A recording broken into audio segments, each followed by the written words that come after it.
Oh, hello, a video on a card or a deck idea that I probably haven't spoken too highly about. I've sort of tweeted and said sort of mean things about the Mufasa card in jest.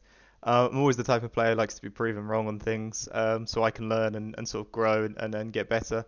But yeah, the sort of the deck I've got on the screen right now, I'll get into in a second. It's more of a theory deck, similar to the aerial one I said in set 4, where you could play 4x aerial and then just protect it with Chien power and other stuff like that.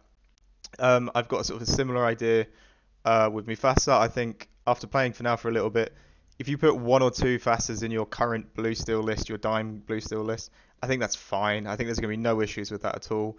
It's sometimes a power play. I think it positively impacts your deck more than it negatively does. The uninkable thing isn't that much of an issue now that we play Tippo, Quill, and all these things like that. So yeah, I think if you want to put one or two in there, that's absolutely fine in your current dime list. I will say the issue I found with Fasa being in a dime list is you can't play it then dime tap it because it exerts all your ink. So I wasn't particularly liking that aspect of it, as a lot of the matches go to I play something and then dime tap it, not play something, lose two ink, and then possibly stick. If removed, I'm probably going to lose the game. But yeah, I think one or two is fine, and you should really know how to play it. If it's such a low count as well, it's not going to negatively impact your deck too much.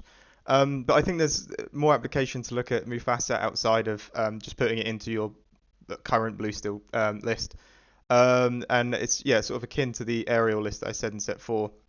This one, I mean, completely cutting dime for starters, and we're looking at blue steel sort of has so many different ideas for win cons now.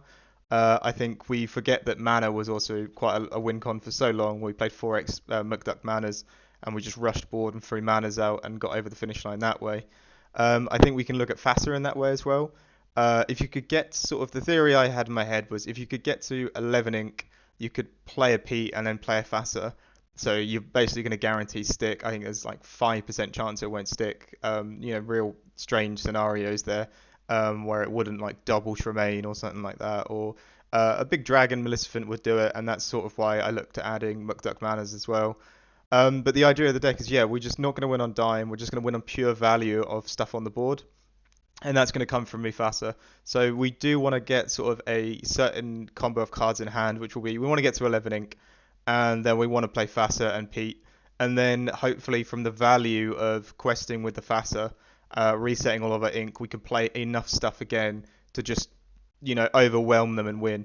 The harder thing, of course, as well, is trying to get to a point where they haven't won, keeping their board in check as well. So we've kept the things like the Grab Your Swords and the Tinkerbells and stuff like that. But yeah, and a few Fire the Cannons, and along came Zeus, and I let it go in case they play something. But the idea, the first thing I started with was I looked at just putting 4 Mufasas, 4 Petes on the board, into the deck list, sorry, and then sort of expanding upon that and putting 4 whole new worlds in there, put our ramp in there, put everything around that needs to be in there, our draw package, our remove one, stuff like that. I'd say this list isn't teched for anything at all. I'm noticing that the Arthur maybe wasn't that bad a card. I've seen quite a few matchups now where it's just sort of equalised the board, especially in the mirror.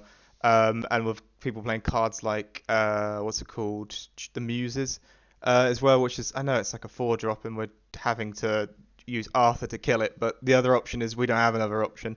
Double Grab Your Swords is the only other clear, which is quite rough when they can discard songs for our hand. So yeah, this deck isn't teched into anything particularly any other particular matchup. I think if you were to play it, you could go down the route of right, I'm struggling with this matchup, so we'll try put something else in there. We've got the 5 cost Donald in there. Which I don't think is that bad a card. Actually, I'm noticing it's quite a good card because it now enables our ramp to get to 7 with the quill. So if we quill down, we get to 6, or we can get to, because we have that extra ink from the Donald. We can actually just start ramping at a odd number rather than an even number, because the idea of ramping with the quill is you go from 3, you go up to 4, then you go up to 6, then you go up to 8, then you go up to 10. But if you add a Donald in there, or maybe even you Tippo turn 2, then you Quill. So Tippo is also great as well. We start ramping on an odd number, so we can ramp to those 7 drop cards like Hades, Arthur, and what else have we got? And Hades, Arthur, and the Simba card, the 5/7 Simba. So I'm really noticing that card's coming too strong as well. And if our aim in this deck is to get to 11 inks, we can Pete Fasa. We need to get to that odd number as well, rather than going up in twos. So that one extra ink is very nice. He's a singer as well, so we're seeing a whole new world for you.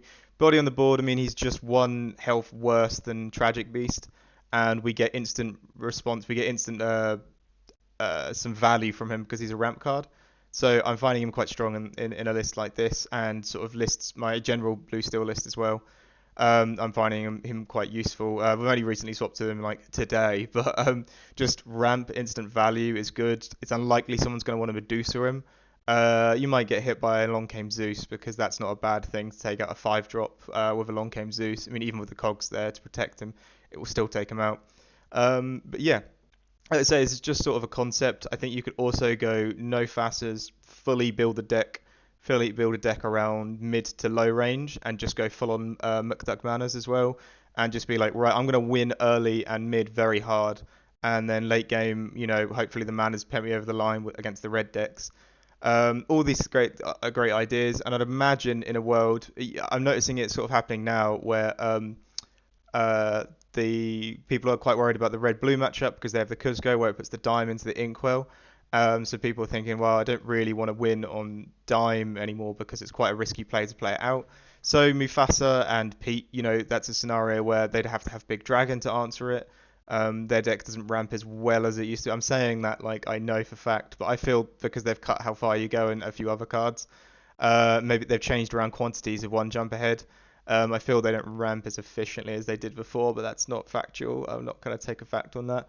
And things like Murkdok Mana, if you play 2 manas out, they can Kuzco 1. That's probably not the greatest thing for them to do as the Kuzco a mana. So you could even in a dime list include some Murkdok Manas as well, just to try and give you some edge against red blue. But yeah, like I said, this deck list, it's all a theory idea. It's all a theory, and it's just to sort of get people thinking about maybe we don't want to always play Dime. Maybe Dime's not our best win con. I'm still on it because it's tried and true, and if you're doing any events like in this time, which I am, I've got one this weekend, I know Dime works majority of the time. I'm just not aware if it's the strongest choice right now. But Mufasa, yeah, like I say, keep as a 1 or a 2 in your like standard blue steel list, or you could go all in on him and say Mufasa Pete is a great position to be in, and we're just going to ramp to that as quick as we can. So yeah, like I said, just a concept idea to sort of get people thinking about no dime lists.